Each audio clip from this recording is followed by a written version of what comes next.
Assalamualaikum warahmatullahi wabarakatuh. Pemirsa, pada hari Ahad tanggal 8 September 2024 diadakan pengajian pimpinan Muhammadiyah daerah Kota Banjarmasin yang dilaksanakan sebulan sekali secara bergiliran dari cabang ke cabang atau dari masjid ke masjid. Tanggal 8 September 2024 tersebut giliran Masjid Al-Jihad sebagai tuan rumah. Sedangkan materi tentang Majelis Dikdasmen Kota Banjarmasin atau Majelis Pendidikan Dasar dan Menengah Kota Banjarmasin dan kegiatan pengelolaan makbarah atau kuburan Muhammadiyah 2 Jalan Ayani kilometer 21 Liang Anggang, Banjarbaru. Sebagiannya kami sampaikan dari Majelis Dikdasmen Kota Banjarmasin yang disampaikan oleh Sekretaris Majelis Agus Setiawan. Sedangkan dari pengelola makbarah disampaikan oleh Ridwan Arif Waluyo. Kita mulai dari Agus Setiawan. Assalamualaikum warahmatullahi wabarakatuh. Bismillahirrahmanirrahim. Terima kasih atas kesempatan yang telah diberikan. Mungkin langsung saja, tadi sudah banyak disampaikan oleh Pak Haji Masrur dan Pak Taufik terkait kondisi pendidikan khususnya di Kota Banjarmasin. Jadi di sini mungkin ulun hanya ingin menjelaskan terkait pengelolaan keuangan di sekolah maupun madrasah Muhammadiyah di Kota Banjarmasin, yang mana sebenarnya ini merupakan edaran dari pimpinan pusat, dari Dingan Pusat. Jadi di sini kami hanya akan mensosialisasikannya agar bisa kita diskusikan, agar bisa dipahami bersama, agar bisa tercapai sesuai dengan edaran dari pusat. Jadi edaran terkait pengelolaan keuangan ini sudah diatur oleh ketentuan Majelis Dikdasmen Pimpinan Pusat Muhammadiyah di nomor 86 PN I.4 2018 terkait pengelolaan keuangan, di mana sumber dan besaran dana ta'awun yang bisa dikelola oleh Majelis Dikdasmen, PCM, PDM maupun PWM sampai ke pusat itu untuk UIS itu diambil dari 50% dari uang SPP 1 bulan yang dibayarkan 1 kali dalam 1 tahun pelajaran. Kemudian ada pertanyaan, bagaimana kalau sekolahnya ada mengambil SPP? Di sini pun sudah diatur di poin 2 bahwa bagi sekolah atau madrasah yang tidak memungut SPP itu dikenakan 1.000 per siswa per bulan untuk SD, 1.500 per siswa per bulan untuk SMP, dan 2.000 per siswa untuk SMA per bulan. Jadi kalau dikali 12 berarti untuk SD satu siswanya 12.000, untuk SMP 12 bulannya 1.500 kali 12 dan seterusnya. Kemudian yang ditekankan dari pusat memang terkait UIS-nya saja, untuk siswanya saja. Adapun untuk work in pengguru itu kalau sesuai ketentuan itu berasal dari gaji pokok 1% dari gaji pokok per bulan dari guru itu yang non PNS. Bagi yang PNS itu 2,5% dari gaji pokok. Jadi bukan hanya siswa saja yang dikenakan uang infak, dari gurunya pun maupun karyawan itu juga dikenakan uang infak guru maupun karyawan dengan ketentuan sebagai berikut. Kemudian di sini ada ini berdasarkan data yang ulun minta biasanya tiap tahun ajaran terkait jumlah siswa, di mana ini tujuannya adalah untuk mengetahui perkiraan pembayaran dari setiap sekolah. Misalkan dari SD Muhammadiyah 1, misalkan total siswa seluruhnya di tahun ajaran 2024-2025 ini sekitar 93, besaran SPP per bulannya 75.000, maka besaran SPP yang disetorkan yaitu 50% dari SPP yaitu 37.500 per siswa per tahun ajarannya. Maka target yang diharapkan dibayarkan oleh SD Muhammadiyah 1 adalah 3.400 sekian, yang mana itu distribusinya dibagi ke 15% pimpinan pusat, 20% ke wilayah, 25% ke PDM, dan 40% ke PCM. Jadi sebenarnya seandainya UIS ini dikelola dengan maksimal, pimpinan cabang pun akan mendapatkan pendistribusian UIS tersebut dengan persentase yang lebih besar, yaitu 40%. Cuman untuk cabang ya kembali ke Dikdasmen cabangnya masing-masing. Di sini ulun hanya ingin menyampaikan terkait yang Dikdasmen daerah, di mana itu dari total 3 juta tadi maka 25%-nya disetorkan ke pimpinan daerah Muhammadiyah Kota Banjarmasin, yaitu sebesar 800 sekian. Jadi ini hanya sekedar gambaran bagi masing-masing sekolah bahwa UIS yang harus dibayarkan ke PDM adalah sekitar ini, ke wilayah adalah seperti ini. Dan untuk yang di bimbingan pusat biasanya untuk sekolah-sekolah transfernya atau menyetor uang UIS-nya itu langsung ke bendahara wilayah, maka nanti wilayah yang akan meneruskannya ke bimbingan pusat. Sebenarnya idealnya UIS ini disetorkan ke Dikdasmen cabang seluruhnya, kemudian Dikdasmen cabang yang mendistribusikannya ke PDM berapa persen, ke wilayah berapa persen, ke pusat berapa persen, itu idealnya. Cuman ini untuk ke PDM ya sendiri, ke PDM ya sendiri. Kemudian untuk membijaki sekolah-sekolah yang keadaannya berbeda-beda terkait jumlah siswanya, maka dari pimpinan daerah tadi kan sudah disampaikan bahwa tiap sekolah karena sesuai edaran dari pusat juga, ketentuan dari pusat juga, maka wajib membayarkan UIS ke PDM Kota Banjarmasin. Jadi tak terkecuali semua sekolah wajib membayarkan UIS. Cuman yang membedakan adalah terkait kemampuan masing-masing sekolah. Jadi misalkan di poin C untuk sekolah atau madrasah Muhammadiyah yang jumlah siswanya di bawah 100, maka pembayaran UIS-nya sesuai kemampuan, tidak ada batas minimal maupun batas maksimal. Kemudian untuk sekolah atau madrasah yang memiliki jumlah siswa lebih dari 100 sampai 200, maka pembayaran UIS minimal 25% dari nominal yang seharusnya, seperti yang tadi belum sampaikan di Microsoft Excel tadi. Kemudian untuk sekolah yang jumlah siswa 200 sampai 500 itu minimal 50%, dan untuk jumlah siswa yang lebih dari 500 membayarkan UIS minimal 75%. Jadi kan setelah sudah ada tadi kebijakan dari pimpinan daerah bahwa tidak mengharuskan membayarkan full, tapi setidaknya kita bisa berkaca dengan persentase tadi. Jadi misalkan jumlah siswa kita termasuk yang misalkan 183, berarti minimal ya 25% dari 2.287.500 ini. Karena dalam beberapa tahun kebelakang biasanya UIS ini kadang jumlah sekolah yang jumlah siswanya di bawah 200 kadang malah lebih banyak mentransfer uang UIS-nya dibanding sekolah-sekolah yang jumlah siswanya 400 lebih dan sebagainya. Maka dengan ketentuan ini diharapkan masing-masing sekolah jadi bisa mendistribusikan terkait UIS-nya agar tadi seperti yang disampaikan oleh Pak Haji Maskulan, Pak Haji Taufik, bahwa bisa didistribusikan, disubsidikan untuk sekolah-sekolah Muhammadiyah kita yang perlu dibantu, dan juga untuk menjalankan program-program terkait pelatihan-pelatihan calon kepala sekolah, kemudian pelatihan terkait marketing BPDB dan sebagainya untuk meningkatkan kualitas sekolah kita yang unggul dan juga SDM untuk mengelola sekolah agar lebih baik lagi ke depannya. Jadi mungkin itu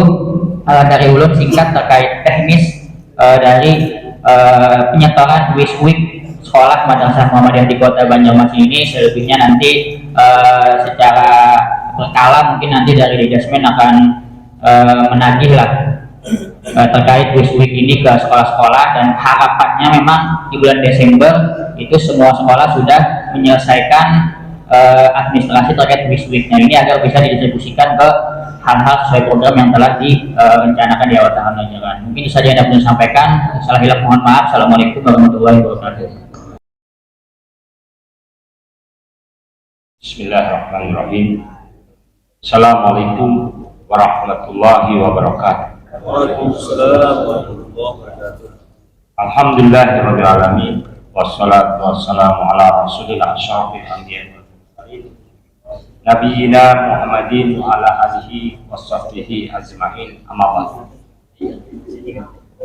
Yang saya cintai Bapak unsur pejabat PDM Kota Banjarmasin, yang saya cintai para ketua cabang dan seluruh perangkat dari cabang 1 sampai 11 yang dirahmati oleh Allah Subhanahu wa taala. Dan tidak lupa kepada Bapak pengurus Masjid Al-Jihad yang telah memberikan waktu dan tempat untuk pelaksanaan ini. Alhamdulillah, kita langsung saja Pak berkaitan dengan tugas kami, dan nanti ada penekanan dari Pak Ketua Cabang Banjarmasin 9 setelah saya. Jadi berbicara yang kami sampaikan adalah mengenai makbarah yaitu proses revitalisasi pengelolaan Maktabah Muhammadiyah 2. Ya, bantuan. Saya biasanya berdiri, Pak.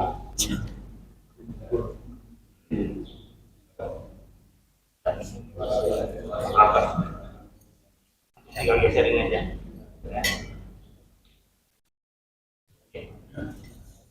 Belum biasanya berdiri, Pak.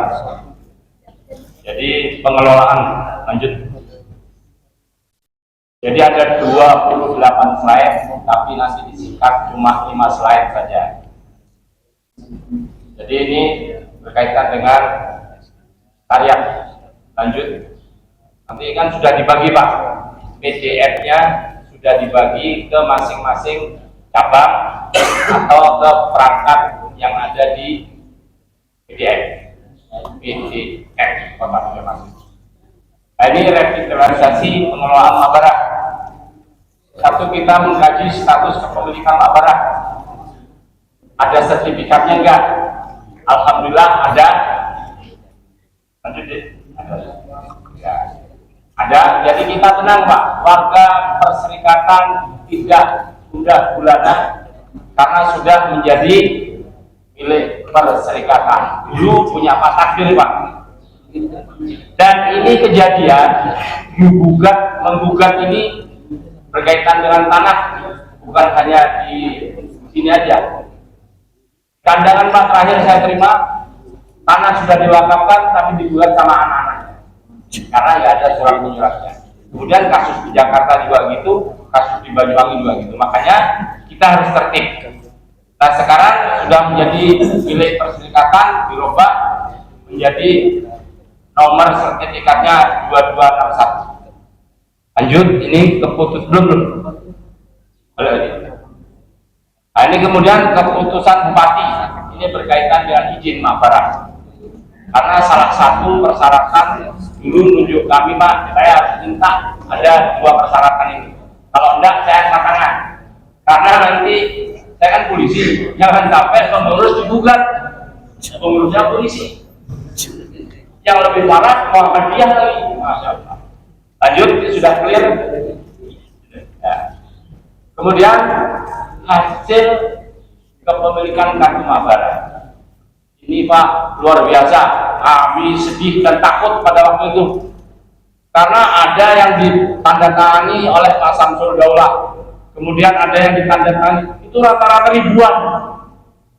Saya yakin pada saat itu tidak akan cukup menampung. Jadi takut seperti kejadian di Mabarah Muhammadiyah 1.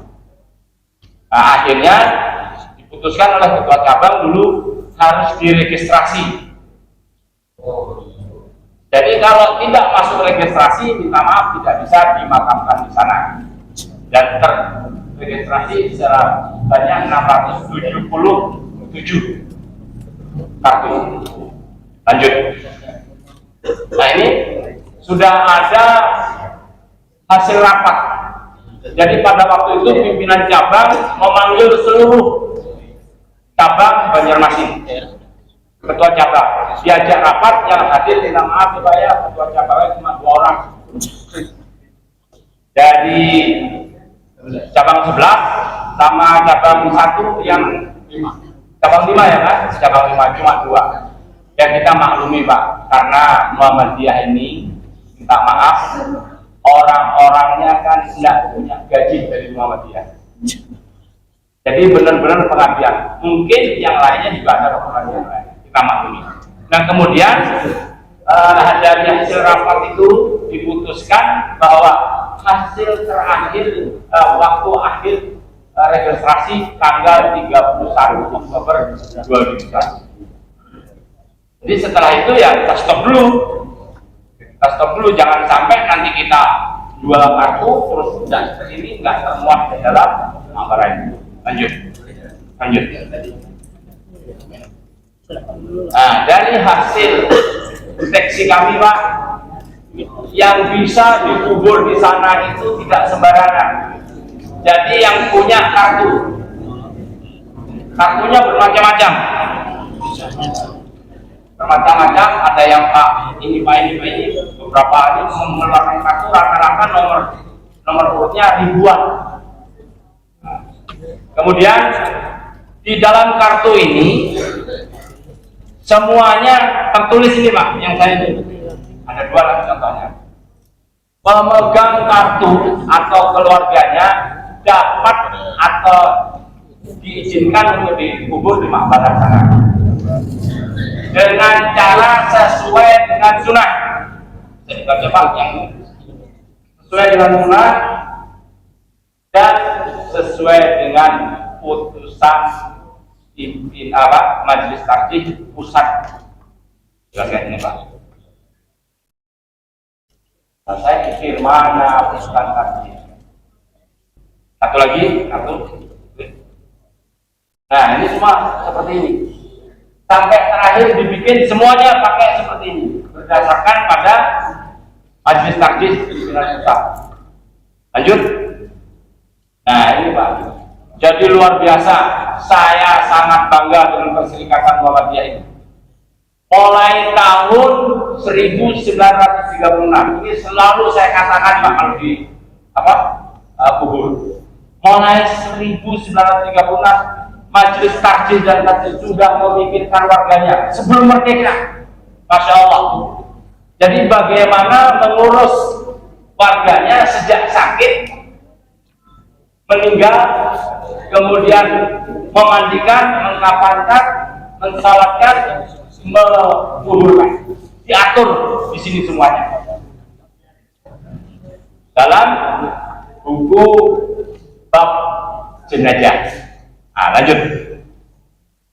Nah, ini kemudian perkembangan kubur sesuai sunnah. Nah, kita laksanakan Pak. Ini sesuai sunnah kita laksanakan. Tapi kan minta maaf kalau di dalam buku itu tidak ada ini Pak. Tidak ada batu nisan ditulis ini. Baik namanya ini tidak ada di dalam buku putusan takjih. Tapi kami kan tidak saklek atau sekehendak sesuai dengan itu. Saya sama pimpinan cabang minta putusan takjih PDN kota. Bagaimana mengurus makbarat? Jadi yang ada itu bukan suka-suka kami. Itu di situ ditulis Pak, di buku yang dibagi di bawah ada yang putih. Itu bagaimana putusan takjih atau Pak mengirimkan sudah Pak Mairinjani yang mengurusi. Alhamdulillah. Jadi kita ikuti baik yang di pusat maupun yang di daerah. Karena Pak, contoh kalau di Banjarmasin kan harus pakai atap. Karena pasang surut.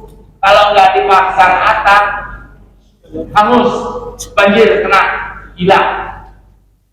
Contoh ada anak kita di cabang 9 namanya Baginda mencari kuburan bapaknya di Mabara satu gak ketemu sampai sekarang. Ya kalau gitu, kalau ziarah sifatnya umum, kalau khusus di rumah saja kan gitu. Nah, jadi ini pengembangan kita seperti ini Pak. Alhamdulillah berlangsung sampai sekarang. Bagaimana caranya? Nah, nanti di bagian problematika. Lanjut. Nah, ini saya sampaikan Pak.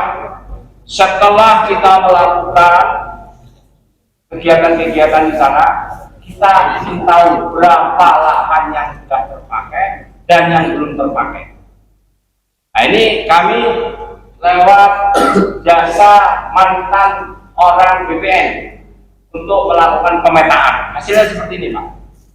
Ini yang sudah kita pakai, kemudian ini yang sudah kita pakai serta berada di sini. Nah, yang putih inilah yang masih sisa. Bagian sudah mulai dilakukan. Jadi selama kami kelola jumlah yang dikubur di sana sebanyak 749. Anak-anaknya 20, prianya putrinya 342, laki-lakinya 380. Itu selama kami kelola. Semuanya pakai kartu Pak, nggak ada yang nggak pakai kartu. Saksinya Pak Ahmad Fitri. Pak Ahmad Fitri ini saya tunjuk sebagai konsultan kami, Pak, dan masuk langsung di Mabarah. Luar biasa, beliau ini alumni mualimin di Alabiu, Pak. Jadi nggak meragukan. Tunggu, nggak meragukan. Setiap ini termasuk sekarang, Pak, tim pemakaman itu ada kayak pauduan, Pak. Biar sini, Pak, yang menyuruh melepas sepatu sendal aja, tapi tidak ada solusinya. Rigat, ya. Akhirnya kita bikin air dari mana, Pak? Ahmad ini. Jadi jangan khawatir, saya pernah lepas sepatu sendal ikut ngubur bisa bawa sekarang. Cuma belum kami siap sapu. Nah, jadi yang gambar-gambar seperti ini, Pak, ini sudah dibangun. Yang begini-begini sudah dibangun. Namanya dipasang rego-rego supaya kita tidak jolim kepada ahli kubur. Kadang menginjak sana injak sini. Ini semen, Pak. Itu sudah ada jalan-jalan yang seperti ini, Pak. Nah, jadi dengan mengelola ini, insya Allah kita meminimalisasi jolim kepada ahli. Nah, kemudian luas keseluruhannya minus 2 hektar, jadi kurang dari 2 hektar. Yang sudah terpakai kurang lebih 1 hektar. Kemudian alhamdulillah kita dibantu oleh Allah Subhanahu wa taala untuk mendapatkan lahan tambahan. Nah, di sini, Pak. Lahan tambahan sekitar 335 meter. Asalnya berbunyi 430 meter. Tapi kita tidak langsung percaya seperti itu aja. Kita minta pengukuran ulang dari BPN. Hasil pengukuran ulang tinggal 335 meter. Nah, itu yang resmi sah berdasarkan pengukuran dari BPN. Jadi insya Allah kalau kami masih memberi atau menjual kartu, insya Allah tertampung di situ. Lanjut. Nah, ini Pak contoh. Kuburan kita yang lama seperti ini, dan yang ini Pak dulu pernah disupervisi. Pak Ketua BDN ini sudah berserta rombongan melihat keadaannya seperti ini. Nah, sekarang selama dikelola seperti ini, Pak. Bagaimana kok bisa terus seperti itu? Dan nanti ada langkah-langkahnya. Ada langkah-langkahnya. Lanjut. Nah, kita rekrut petugas kubur, Pak. Nah, inilah yang sampai sekarang alhamdulillah nurut kepada perserikatan.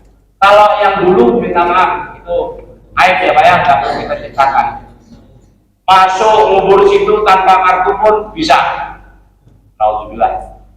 Jadi tanpa sepengetahuan dulu, ngubur dulu, baru nanti lapor sambil ngantar uang alkahnya.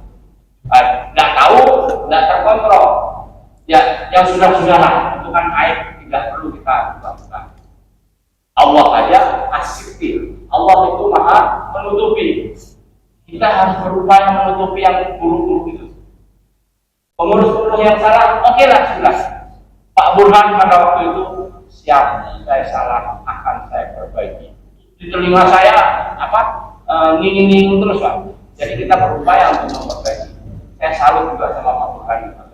Saya muji-muji ya, Pak, ya. Lanjut. Nah, kemudian perumusan tata tertib sosial.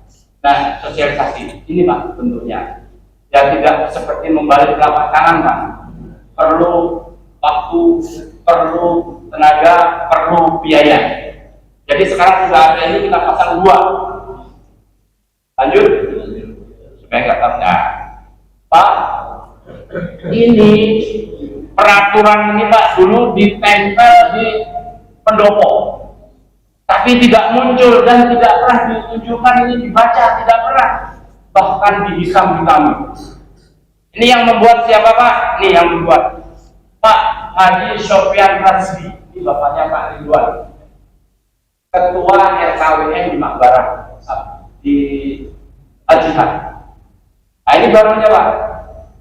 Ini sama dengan di sini.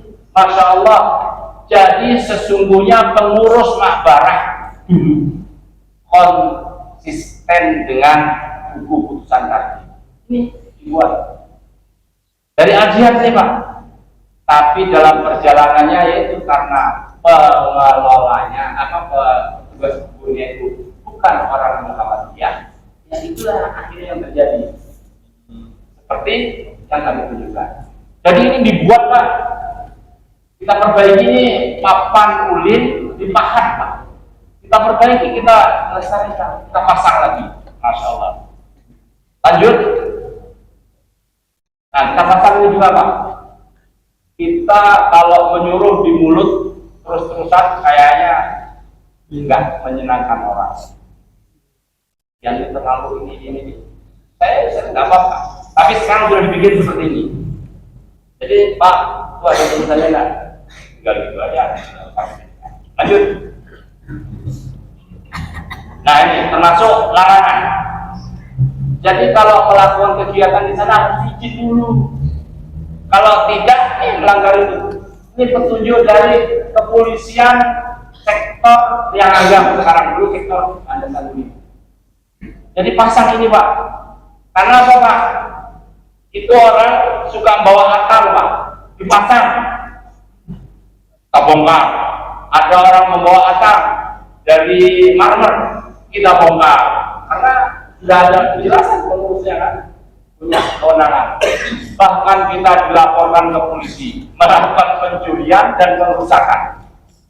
Alhamdulillah dengan pertolongan Allah kandas laporan itu. Kebetulan Kanit Reskrimnya itu pernah kuliah di Universitas Islam di Sutaradam itu Pak. Jadi tahu dengan aturan itu, padahal orang Batak masih Kristen Pak. Jadi dorong benar itu yang dibikin oleh manusia. Masya Allah, itu pertolongan Allah Pak. Lanjut. Nah ini masa pembinaan makbarah. Jadi kegiatannya terdiri dari kerja bakti dilaksanakan oleh pemuda cabang Muhammadiyah, kadang-kadang anak sekolah SMK, kadang-kadang orang tua juga ikut sana. Nanti ada gambarnya Pak. Kemudian pemagaran seliling makam, kemudian pembuatan jalan masuk. Lanjut Pak, nanti. Nah ini Pak, ini kenyataan dalam kerja baktinya. Lanjut. Nah ini pemagaran Pak.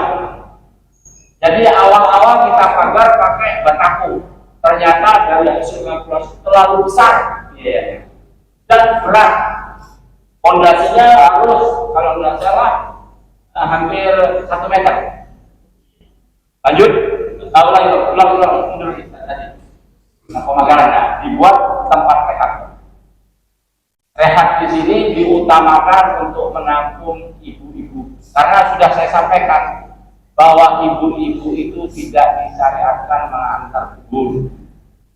Tapi Perserikatan Muhammadiyah itu ada batas. Makanya difasilitasi ada tempat kayak ini. Jangan langsung ikut ke kubur yang sudah Pak. Langsung ikut ke kubur. Saya usir ada dasarnya, tidak disyariatkan untuk mengantar ke kubur. Lanjut. Nah ini Pak, proses pembuatan jalan ini jalan-jalan yang di sela-sela kubur sudah ada. Masuk ada ini sela-selanya. Kemudian ini pembuatan jalan masuk, sekarang sudah disemen Pak. Ulun itu iris melihat yang masuk mobilnya Alfa, mobilnya yang bagus-bagus, jalannya seperti itu, hancur kaki-kaki mobil itu. Biayanya besar itu Pak, mobil sekarang. Makanya kita bikinkan seperti ini. Jadi sekarang sudah diaspal, sudah disemen, mulai masuk kuburan sampai ke ujung, jadi tembus. Kemudian untuk bapak-bapak dan ibu-ibu yang lansia, seperti saya ini lansia Pak, sudah 65 tahun, Masya Allah. Jadi kalau jalan 125 meter itu sudah goyang juga. Makanya kami persilakan ibu-ibu, bapak-bapak yang lanjut usia silahkan naik mobil bisa. Sudah kita bikinkan juga kan tempat parkir. Kadang-kadang mobilnya baik, sayang masuk ke tempat yang terparkir. Padahal sudah dicoba baik. Jadi kita buat jalan sudah tembus. Ini cuma ada lanjut. Nah ini. Kemudian di sini ada lahan parkir toilet rumah singgah. Ini Pak baru kita pasang parkir. Jadi pengelola itu baik, mengamatan, memikirkan warga. Jangan asal-asalan aja, enggak. Kemudian kita bikin di sini toilet, di sini rumah singgah. Kenapa kita buat rumah singgah? Karena dari pelajaran pada waktu COVID, Pak. COVID itu warganya kan jenazahnya tidak boleh dibawa pulang dari rumah sakit, langsung dikirim. Malam tuh Pak Ahmad Fitri saksinya. Tengah malam, dini hari tetap dilaksanakan. Bahkan tidak masa COVID pun 1 kali 24 jam misalnya dilaksanakan, Pak. Nah, jadi yang ini terakhir, Pak, belum selesai.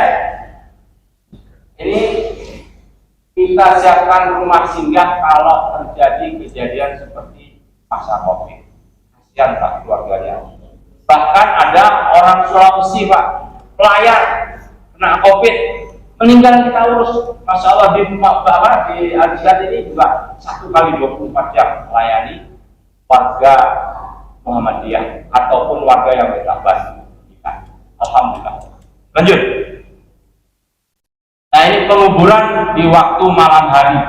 Jadi listrik tersedia. Alhamdulillah, terima kasih banyak kepada yang memberikan sumbangan lampu sorot melalui Pak Ahmad Fitri. Bahkan tambah lagi sekarang kita manfaatkan sebaik mungkin. Dan penguburan tempat kita 1 kali 24 jam. Ini semua pertolongan Allah melalui warga Muhammadiyah untuk menyiapkan fasilitas. Lanjut. Nah ini Pak, rencana ke depan pengembangan tadi ini sudah kita pasang 1 blok. Cuma tamannya ini belum, masih proses. Saya ingat sekali Pak Taufik itu suka lagi mana penghijauannya. Kan yang di dalam itu kita bongkar semua, Pak. Kalau ada dibongkar yang di dalam rumah sagan benaung untuk membaca Yasin. Nah, itu tidak disyariatkan, Pak. Jadi pohon-pohon yang di dalam itu kita potong semua supaya apa? Supaya tidak disalahgunakan dalam sejarah. Nah, jadi nanti khusus roda 2 masuk sini. Sudah dikasih blok nih. Kemudian roda 4 nanti di sini. Dan kembali bergambarkan Pak, ada seperti membalik telapak tangan gini ya. Lanjut. Nah, selama kita melakukan revitalisasi ini Pak, tetap diawasi, dikendalikan. Nih Pak Nurdin ini dulu yang melakukan peresmian kubur Mabarah, beliau. Terus yang menindaklanjuti Pak Samsul Dawah, semoga dirahmati oleh Allah Subhanahu wa taala. Nah, dulu Pak itu dikelola oleh wilayah, bukan cabang 9. Kemudian karena Muhammadiyah cabang 4 beli kartu menurut penjelasan Pak Al-Ailah, semoga dirahmati Allah yang membantu. Al-Jihad beli 500 kartu sehingga diizinkan untuk memasang pelang. Di situ ada dulu lahan Al-Jihad tulisannya, tapi sekarang sudah nggak ada. Nah, Pak Nurdin ini masih bertanggung jawab, termasuk pada saat proses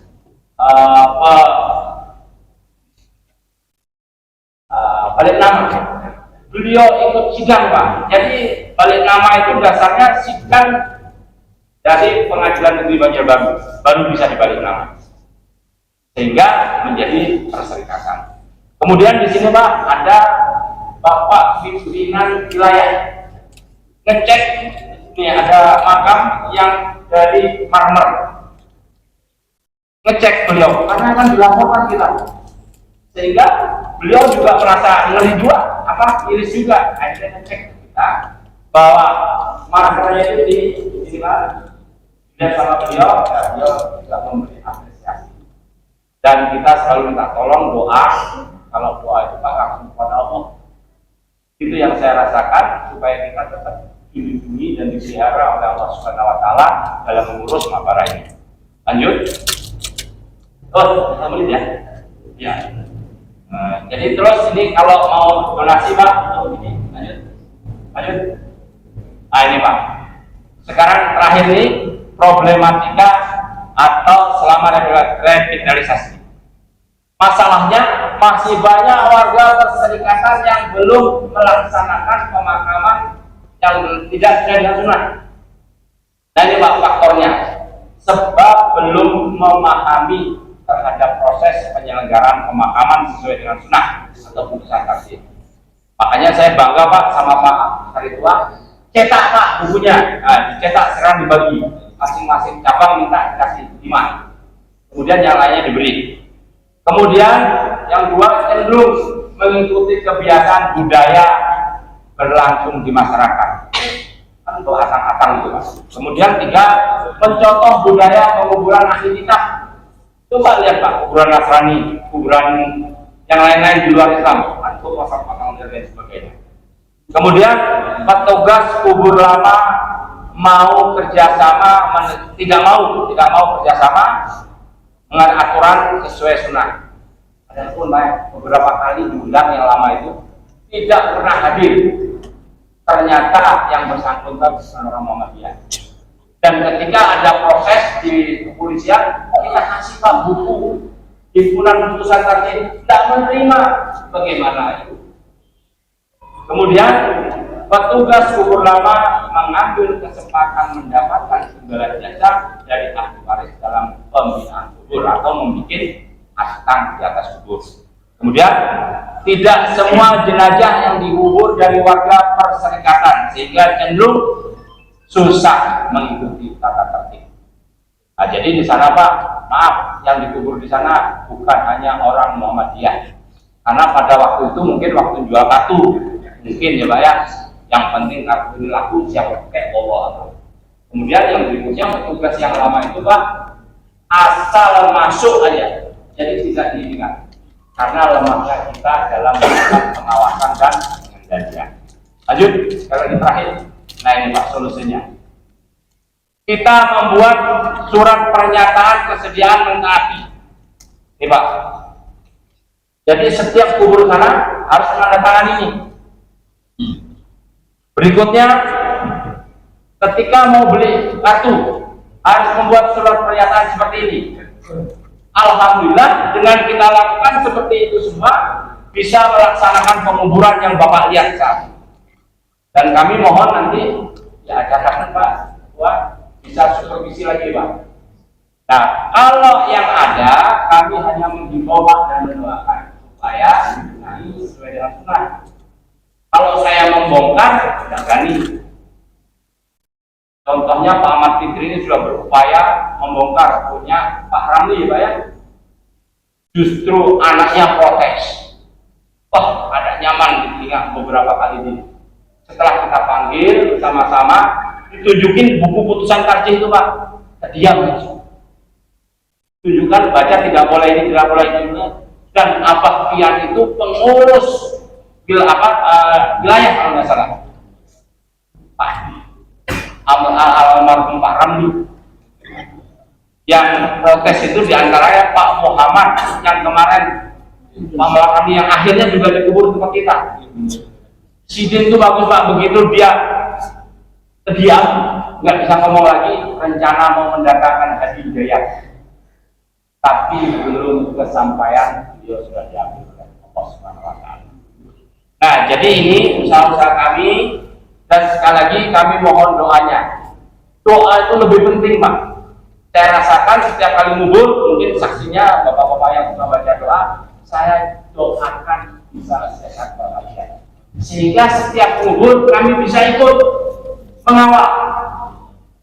Kalau ada melanggar syariat Islam, langsung saya tegur. Tidak sedikit Pak yang kita tegur itu. Bahkan kami ini Pak dicekek dia. Leher saya ini dicekek sama warga di belakang pasangannya. Jadi warga Muhammadiyah tinggal di situ, mau tidak mau, ini maaf ya Pak, preman-preman kan ikut ke sana. Ketika nunggu saya bilang, jangan lalau itu. Kalau kita masuk kubur belum tentu selamat, kan begitu kan? Rupanya emosi dia. Waktu ngubur, tanah dilempar ke saya, tidak apa-apa. Kemudian akhirnya saya dicekik, Pak. Karena saya larang ajar, saya larang untuk kaki, karena tidak disyariatkan. Nah, saya kira Pak, untuk paparannya ada 28 slide, sudah dikirim kalau tidak salah sama Pak Adiani selaku ketua cabang, sekretaris cabang ke grup-grup yang lain. Kemudian yang terakhir, kami mohon ampun dan maaf kalau selama pelaksanaan penguburan saya cerewet. Nyinyir mulut saya. Kadang-kadang supir ambulan itu juga protes sama saya. Ngosang dia. Tak apa-apa kan demi kebaikan. Tapi alhamdulillah sekarang termasuk dulu ketua Lajismu kota. Ibunya dikubur di sana dan memberikan penjelasan. Nikmat, saya senang. Dan setiap informasi yang ada di Makbarak selalu di-share di akun Makbarak oleh Pak Adiani. Syukur kita Pak punya Pak Adiani luar biasa. Saya kira gitu, silakan Pak. Kasih waktu Pak. Pak Ketua Cabang memberikan penekanan kepada para Ketua Cabang juga sama. Penting nih Pak, membantu ulun.